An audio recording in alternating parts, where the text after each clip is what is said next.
High court bar association के आह्वान पर शुक्रवार को आहूत की गई बैठक में अधिवक्ताओं ने हाईकोर्ट की बेंच की शिफ्टिंग की पहल का विरोध किया है और इसके साथ तय किया गया है कि सोमवार को बार सभागार में एक और बैठक की जाएगी, जिसके बाद रेजोल्यूशन को मुख्य न्यायाधीश के समक्ष प्रस्तुत किया जाएगा।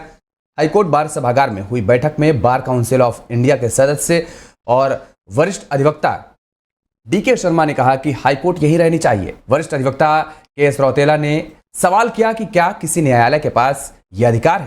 हाईकोर्ट स्थापना के लिए राज्य, केंद्र समेत विभिन्न स्तर पर सहमति अनुमोदन की लंबी प्रक्रिया होती है और इस प्रक्रिया से बनी हाईकोर्ट में अब तक अरबों रुपए खर्च किए जा चुके हैं। अब विस्थापन स्वयं ही सवालिया निशान है। अनुराग बिसारिया ने कहा है कि सभी हाईकोर्ट डिवीजन को लेकर अपनी राय दर्ज कराएं। इसमें कॉन्फिडेंशियल वोटिंग भी हो सकती है। बहुमत की राय सभी को स्वीकार होगी। और इसके साथ हाईकोर्ट बार के पूर्व महासचिव रहे जयवर्धन कांडपाल ने कहा है कि लंबे संघर्ष के बाद 20 वर्षों बाद हम अधिवक्ताओं को चैम्बर मिले हैं और चाबी मिलने से पूर्व अब कोर्ट शिफ्टिंग की बात हो रही है। दीप जोशी ने कहा कि हमें मिलकर हाईकोर्ट बेंच अन्यत्र भेज जाने के नाम पर अधिवक्ताओं में फूट डालने की पहल को नाकाम करना होगा। और तमाम अधिवक्ताओं की भी इस पूरे मामले पर प्रतिक्रिया आई है। वहीं जनभावनाओं के अनुरूप देहरादून में अस्थायी राजधानी बनी है, जबकि नैनीताल में स्थायी हाईकोर्ट। पहाड़ी राज्य की कल्पना के अनुरूप हाईकोर्ट को यही रहनी चाहिए। अधिवक्ताओं का साफ तौर पर दो टूक यही रहा। हाईकोर्ट बार एसोसिएशन के आह्वान पर शुक्रवार को आहूत की गई बैठक में अधिवक्ताओं ने हाईकोर्ट की बेंच के शिफ्टिंग की पहल का विरोध किया है। तय किया गया है कि सोमवार को बार सभागार में एक और बैठक की जाएगी। उधर उत्तराखंड हाईकोर्ट ने व्यापक जनहित को आधार मानकर नैनीताल से हाईकोर्ट को शिफ्ट किया जाना अनावश्यक बताया है।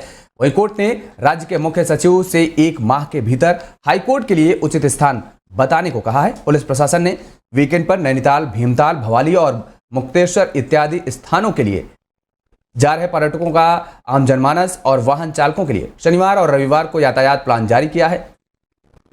और उधर नैनीताल हाईकोर्ट ने दून घाटी को इको सेंसिटिव जोन घोषित करने के साथ ही मास्टर प्लान के मुताबिक विकास कार्य नहीं करने के खिलाफ दायर जनहित याचिका पर सुनवाई की है। मुख्य न्यायाधीश ऋतु बाहरी और न्यायमूर्ति राकेश थपलियाल की खंडपीठ ने याचिका का दायरा बढ़ाते हुए सरकार से पूछा है कि पहाड़ में जो निदेशालय स्थापित है, कितने विभागों के अफसर देहरादून में कैंप ऑफिस बनाकर जमे हैं, इसकी रिपोर्ट देने को कहा है। अगली सुनवाई को 7 जून की तिथि नियत की गई है। पूर्व में कोर्ट ने सचिव शहरी विकास को पूछा था कि बल्लेवाला व ISBT फ्लाईओवर का निर्माण किस स्वीकृत मानचित्र के मुताबिक किया गया है। अभी तक स्वीकृत मानचित्र के मुताबिक फ्लाईओवर का निर्माण नहीं हुआ है। गलत मानचित्र के वजह अभी तक 40 लोग अपनी जान दे चुके हैं। सरकार की तरफ से जवाब दाखिल करने को भी समय लिया गया है। देहरादून निवासी आकाश वशिष्ठ ने जनहित याचिका दायर कर कहा है कि साल 1989 में पर्यावरण एवं वन मंत्रालय, केंद्र सरकार ने दून घाटी को इको सेंसिटिव जोन घोषित किया था। 34 साल बीत जाने के बाद भी इस शासनादेश को प्रभावी तौर पर लागू नहीं किया गया है और इसी की वजह से दून घाटी में नियम के विरुद्ध तरीके से विकास का काम और खनन, पर्यटन के साथ अन्य गतिविधियों को आगे बढ़ाया जा रहा है। विकास कार्यों को मास्टर प्लान नहीं है और ना ही पर्यटन के लिए पर्यटन विकास योजना बनाई गई है, जिसकी वजह से नियम के विरुद्ध विकास कार्य हो रहे हैं। जनहित याचिका में कहा गया है कि दून घाटी में समस्त विकास कार्य मास्टर प्लान के अनुरूप हों। विकास कार्य करने से पहले वन एवं पर्यावरण मंत्रालय की अनुमति ली जानी चाहिए। पहाड़ों पर हो रही बारिश की वजह से जगह जगह लैंडस्लाइड की घटनाएं सामने आ रही हैं और खतरा बढ़ता जा रहा है। उत्तराखंड के श्रीनगर में बारिश के बीच पहाड़ दरक रहे हैं, जो लोगों के लिए खतरा बन सकते हैं। ऑरेंज अलर्ट जारी कर दिया गया है। आपको बता दें कि दरअसल लैंडस्लाइड की घटनाएं भी लगातार बढ़ती नजर आ रही हैं और सुरक्षा को देखते हुए ये कदम उठाया गया है। वहीं जानकारी के मुताबिक श्रीकोट चौकी इंचार्ज SI अजय कुमार ने ये पूरी जानकारी दी है। उत्तराखंड में इन दिनों तेज हवाओं और बारिश का दौर भी जारी है। मौसम विभाग ने तो पहले से ही लोगों को आगाह कर दिया है ताकि वह सुरक्षित रह सके। पहाड़ी राज्य के लिए तेज हवाओं और ओलावृष्टि का ऑरेंज अलर्ट जारी किया गया है। इसके साथ ही 11 से 13 मई तक बारिश का भी अलर्ट जारी किया गया है ताकि बाहर से यहां आने वाले लोग सावधान रह सकें और राज्य के लोग भी सोच समझकर ही बाहर निकलें। मौसम विभाग के निदेशक विक्रम सिंह का कहना है कि 11 मई से 13 मई तक उत्तराखंड में बारिश होगी और 4 धाम यात्रा के लिए आने वाले श्रद्धालुओं को भी बारिश के दौरान यात्रा न करने की सलाह दी गई है।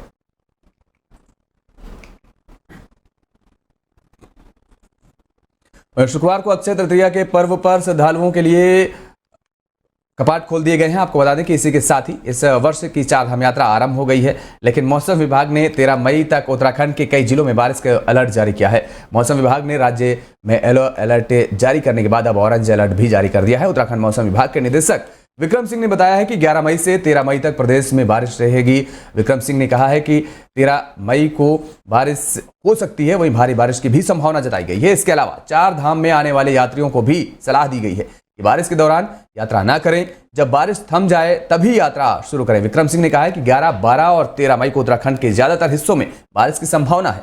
इसके अलावा 12 और 13 मई को कुछ इलाकों में भारी बारिश भी हो सकती है और लगभग उत्तराखंड के जंगलों में लगी आग पूरी तरह से बारिश की वजह से बुझ जाएगी। उन्होंने आगे कहा है कि इस वक्त 4 धाम यात्रा चल रही है, इसलिए यात्रियों को भी ध्यान रखना चाहिए कि बारिश के समय वह यात्रा ना करें। अगर बारिश होती है तो अपनी यात्रा रोक दें, बारिश खत्म होने के बाद ही आगे की यात्रा शुरू करें।